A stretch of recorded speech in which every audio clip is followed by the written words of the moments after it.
बिस्मिल्लाहिर्रहमानिर्रहीम अस्सलाम वालेकुम। Welcome back to my channel. I hope कि आप सब ठीक होंगे। तो यहाँ पे जी मैं आज नमकीन सवइयों की रेसिपी आपके साथ शेयर करने लगी हूँ। बहुत अच्छी, बहुत टेस्टी, बहुत हेल्दी बनती है। बच्चों के लिए बहुत परफेक्ट है। जब बार बार बच्चे चावल की फरमाइश करें ना, तो आप झटपट से ये सवइयाँ बना के उनके आगे रखते हैं और यकीन करें बड़े शौक से खा लेंगे और जल्दी जल्दी खा लेंगे। तो हेल्दी भी है। बहुत सारी वेजिटेबल्स कट करके आप इसके अंदर ऐड कर सकते हैं। तो मैं आज आपके साथ अपना तरीका शेयर करने लगी हूँ। आप किस तरीके से बनाते हैं तो प्लीज़ मेरे साथ मुझे बताइएगा। यहाँ पे मैंने वेजिटेबल्स ले ली है। मैंने बहुत ज़्यादा वेजिटेबल्स नहीं ली यहाँ पे ऐड की। सिर्फ कैप्सिकम और कैरेट मैंने ये 2 ही वेजिटेबल्स यूज़ किया है और इसके अंदर मैं थोड़ा-सा चिकन भी ऐड करूँगी। इस वजह से आप इसके साथ आलू और मटर, मतलब कुछ भी, सारी बहुत सारी भर-भर के वेजिटेबल्स यूज़ कर सकते हैं। यहाँ पे मैंने जी जो है जी कैप्सिकम, शिमला मिर्च, इसको कटिंग कर ली है।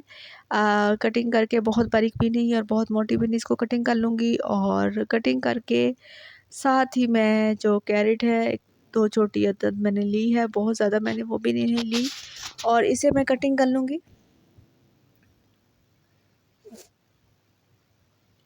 इसे बारीक-बारीक मैंने कटिंग कर लेनी है जी।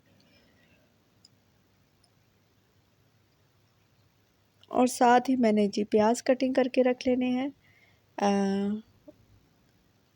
चीज़ें कटिंग की हो ना तो बहुत आसानी हो जाती है, जल्दी से झटपट काम हो जाता है। तो यहाँ पे प्याज मैंने 2 छोटे लिए थे, कटिंग करके रख लिया है। शिमला मिर्च भी होगी जी, और ये जो हमारा 400 ग्राम चिकन है, बोनलेस है, ये भी मैं ऐड करूँगी साथ। तो आप चाहे तो आप इसे टोटल वेजिटेबल्स में भी बना सकते हैं। ओनली चिकन ऐड करना चाहें तो वो भी कर सकते हैं, बट मैंने ये दोनों चीज़ें की हैं, मिक्सअप कर दी हैं, तो अच्छा टेस्ट आने वाला है। यहाँ पे मैंने कढ़ाई ले ली है, इसके अंदर मैंने 2 सर्विंग स्पून जो है ना, वो कुकिंग ऑयल यूज़ कर लिया है। 2 सर्विंग स्पून भर के मैंने नहीं लिया, और ना ही इसके अंदर ना जो ऑयल या घी अच्छा लगता है। बहुत ज़्यादा वो जो होता है ना, फिर वो बहुत अच्छा नहीं लगता, तो इसलिए मुझे बिल्कुल भी इसमें बहुत घी पसंद नहीं है, जो बिल्कुल हाथों पे लगता फिरे। तो इसमें बहुत ही हिसाब से, मतलब कम क्वांटिटी में जो होता है ना, वो यूज़ होता है। घी या ऑयल आप यूज़ कर लें, घी कर लें। और यहाँ पे जो प्याज थे ना, इसको हम थोड़ा नरम कर लेंगे। हमें बहुत ज़्यादा ब्राउन नहीं करना है, इसका कलर नहीं निकालना। बस जस्ट ये देखिए हमारा प्याज हो चुका है। अब मैं इसके अंदर जो फ्रेश कुटा हुआ जो है ना गार्लिक पेस्ट, वो ऐड करूँगी। तो इसके अंदर जिंजर पेस्ट मैंने बिल्कुल भी ऐड नहीं किया, और इसको थोड़ा-सा मिक्स करेंगे हम। साथ ही मैं इसके अंदर चिकन ऐड कर दूँगी, बोनलेस जो हमने लिया हुआ था। और ये देखिए चिकन ऐड कर दूँगी। चिकन ऐड करके जी हम इसको अच्छे से कुक करेंगे, ताकि चिकन की अच्छी सी जो स्मेल है ना, वो बिल्कुल अच्छी तरीके से इसकी स्मेल चली जाए और बहुत अच्छे से खुशबू आने लग जाए। तो यहाँ पे ये देखिए हम चिकन को कर लेंगे, हम बिना पानी डाले करेंगे, घी में ही इसको फ्राई करेंगे।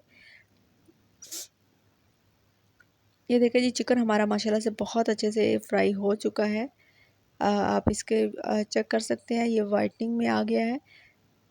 अब इसके अंदर मैं अपनी जो तमाम वेजिटेबल्स कटिंग की हुई थी ना, वो अब इसके अंदर मैं ऐड करूँगी, और उसके साथ भी हम इसे थोड़ा-सा पका लेंगे।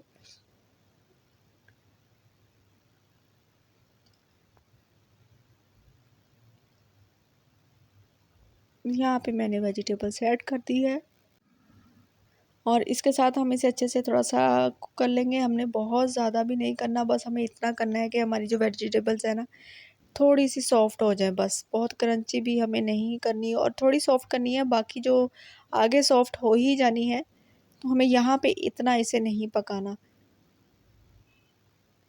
और यहाँ पे मैं स्पाइसेस ऐड कर दूँगी बस इसके अंदर। 1 टीस्पून मैंने लिया है जी salt, 1 teaspoon China salt, 1 teaspoon black pepper, 1 teaspoon chaat masala, 1 teaspoon ज़ीरा पाउडर, बस। और जी जस्ट इतने ही स्पाइसेस हैं, और इसके अंदर मैं ऐड कर दूँगी। और अगर आप चाहें तो इसके अंदर कुछ भी और भी, मेरे पास हाफ़ टीस्पून ना चिली फ्लेक्स भी मैंने ऐड किए थे। तो आप इसके अंदर कुछ भी ऐड कर सकते हैं, अपनी पसंद के स्पाइसेस जो मर्ज़ी ऐड करें, कोई मसला नहीं है जी। और यहाँ पे मैंने बस इतने ही स्पाइसेस ऐड किया है, और थोड़ा-सा पानी ऐड किया है, ताकि हमारे जो स्पाइसेस हैं वो जले नहीं। और इसको थोड़ा-सा मैं मिक्स करूँगी, और बस अब इसके साथ ही मैं टमाटर ऐड कर दूँगी। और टमाटर का ना, या मैंने हल्का-सा, बहुत ज़्यादा पेस्ट मिक्सचर सा नहीं बनाया, लाइट सा मैंने पेस्ट बनाया, क्योंकि मेरे जो टमाटर थे ना वो फ्रोज़न थे। तो इस वजह से अगर आपके फ्रेश है तो आप कटिंग करके भी ऐड कर सकते हैं, कोई मसला नहीं है।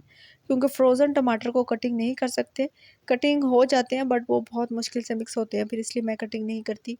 यहाँ पे 2 टेबलस्पून मैंने चिली सॉस है वो ऐड कर दी है। 2 टेबलस्पून ही मैं इसके अंदर सोया सॉस ऐड करूँगी। तो ये आप कहेंगे कि ऐसे ही ऐड है 2 टेबलस्पून, तो ये जस्ट 2 ही हैं। तो ये 2 टेबलस्पून ही है दोनों चीज़ें, और इनको मिक्स करके अब मैं साथ ही इसके अंदर 1 टेबलस्पून जो है ना वो सिरका ऐड करूँगी। सिरका मैं सिर्फ 1 टेबलस्पून ही ऐड करूँगी, और अब इसे हम अच्छे से मिक्स कर लेंगे, बस हमें ज़्यादा भी नहीं पकाना। अब इसके अंदर ना मैं करूँगी जी पानी ऐड। ये 2 कप हैं जो पानी के मैंने ऐड करने हैं इसके अंदर। ये चावलों वाला हिसाब नहीं होता कि जी इतने कप चावल है, इतना कप पानी, ऐसा नहीं है। इसमें हमें बिल्कुल थोड़ा-सा होता है कि हमारी जो सेवइयाँ हैं ना वो गल जाएँ बस। तो ये मैंने लास्ट में जो 1 टेबलस्पून मैंने ना इसके अंदर चिकन पाउडर ऐड किया है, तो इसका टेस्ट आता है। ये आप ज़रूर, अगर ये ऑप्शनल है, इसका कोई इश्यू नहीं है। तो यहाँ पे जी मैंने सेवइयाँ ऐड कर दी हैं इसके अंदर। और ये पास्ता सेवइयाँ हैं, कट वाली पास्ता सेवइयाँ, ये दूसरी सेवइयाँ नहीं हैं। वो सेवइयाँ जो होती है ना वो थोड़ी बारीक होती है और वो नमकीन पकाने के लिए नहीं होती। नमकीन सेवइयाँ सिर्फ़ यही बनती हैं, इसलिए नमकीन सेवइयाँ बनाएँ तो आप यही लिया करें। और ये देखिए जी इसके अंदर बहुत ज़्यादा पानी तैरता हुआ आपको नज़र नहीं आ रहा, जस्ट उतना ही पानी है जिसमें जितना हमें ना हमारी सेवइयाँ जिससे मतलब गल जाए, हमें बहुत ज़्यादा नहीं चाहिए था। तो ये जो थोड़ा-सा पानी है ना मैं कवर नहीं करूँगी, इसको ऐसे ही ड्राई करूँगी, और ड्राई करके उसके बाद फिर मैं इसे कवर करूँगी 5-10 मिनट के लिए टोटल बस। यहाँ पे ये देखिए पानी ड्राई हो चुका है, मैंने कवर नहीं किया था। अब मैं इसको दम पे लगाऊँगी, इसको कवर कर दूँगी 5 मिनट के लिए, और 5 मिनट तक जो हमारी सेवइयाँ हैं जी बहुत अच्छे से रेडी हो जाएँगी। तो यहाँ पे मैंने कवर कर दिया है इसको 5 मिनट के लिए। 5 मिनट के बाद जी मैंने चेक किया तो ये देखिए माशाल्लाह से बहुत अच्छे से हमारी जो सेवइयाँ हैं जो पक चुकी हैं, तैयार हो चुकी हैं। अब मैंने सर्विंग प्लेट में निकाल लूँगी। यहाँ पे जी देखिए हमारी सेवइयाँ रेडी हो चुकी हैं, बहुत अच्छी खिली-खिली, एक-एक जो कहते हैं ना दाना वैसा बनी थी, चिपकू नहीं थी। वो जो सेवइयाँ होती है ना चिपकी होती है, एक-दूसरे के साथ बिल्कुल भी अच्छी नहीं लगती। टेस्ट उनका बेशक अच्छा ही हो, लेकिन वो खाने में फिर बिल्कुल मज़ा नहीं आता। तो आप इसको ट्राई ज़रूर करिएगा, आपको यकीनन पसंद आएगी। तो अगर आपको मेरी वीडियो अच्छी लगी ना तो प्लीज़ लाइक, शेयर, सब्सक्राइब करिएगा। मेरे चैनल पे न्यू हैं, प्लीज़ चैनल सब्सक्राइब करते जाइएगा, बेल आइकन प्रेस करते जाइएगा। मिलते हैं नेक्स्ट वीडियो में, अपना रखिएगा बहुत सारा ख़्याल। अल्लाह हाफ़िज़।